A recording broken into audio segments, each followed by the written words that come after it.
Assalamualaikum warahmatullahi wabarakatuh. Perkenalkan, nama saya Khalifatus Sa'diyah, NIM E20193175.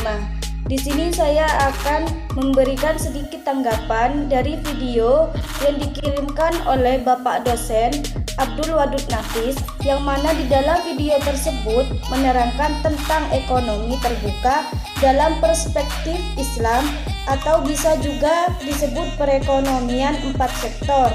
Di dalam perekonomian 4 sektor itu terdapat 4 peran. Yang pertama yaitu rumah tangga, yang kedua perusahaan, yang ketiga pemerintah atau negara, yang keempat luar negeri. Nah, jadi intinya perekonomian 4 sektor yaitu perekonomian suatu negara yang melibatkan luas perdagangan antara negara lain. Jadi di sini terjadi ekspor dan impor, yang mana negara memproduksikan barang atau jasa, dan ketika barang itu lebih maka oleh negara akan dijual ke luar negeri.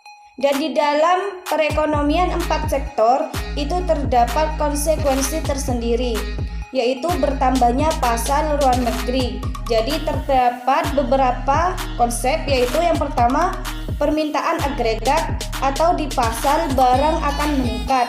Yang kedua yaitu jumlah uang yang beredar di pasar, barang juga harga barang atau jasa semakin meningkat. Nah, jadi selanjutnya sirkulasi aliran pendapatan dari perekonomian 4 sektor, yaitu pengeluaran yang perusahaan keluarkan terhadap pemerintah, yaitu berupa pajak, dan hal tersebut menjadi pendapatan pemerintah. Dan yang kedua yaitu perusahaan mengeluarkan produksi ke rumah tangga, tapi hal tersebut menjadi pendapatan bagi rumah tangga. Yang ketiga, perusahaan tersebut membeli atau impor ke luar negeri, yang mana hal tersebut menjadi pendapatan bagi luar negeri. Yang keempat, pengeluaran rumah tangga, yang mana rumah tangga membeli hasil produksi kepada perusahaan. Nah, maka hal tersebut menjadi pendapatan bagi perusahaan. Sedangkan rumah tangga yang membayar pajak ke pemerintah, maka hal tersebut menjadi pendapatan bagi pemerintah. Selanjutnya, rumah tangga membeli barang impor ke luar negeri, maka pendapatan tersebut termasuk pendapatan luar negeri. Yang keenam yaitu pengeluaran pemerintah, yang mana pemerintah menyalurkan seperti subsidi ke perusahaan, maka hal tersebut menjadi pendapatan perusahaan. Nah, jadi selanjutnya faktor penentu ekspor.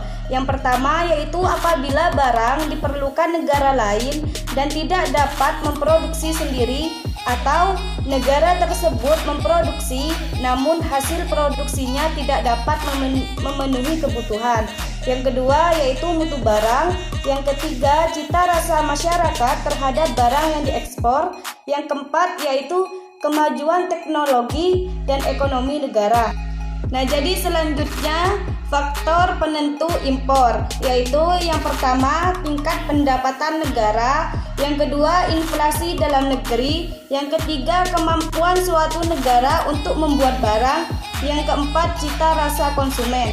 Mungkin hanya ini tanggapan yang dapat saya sampaikan.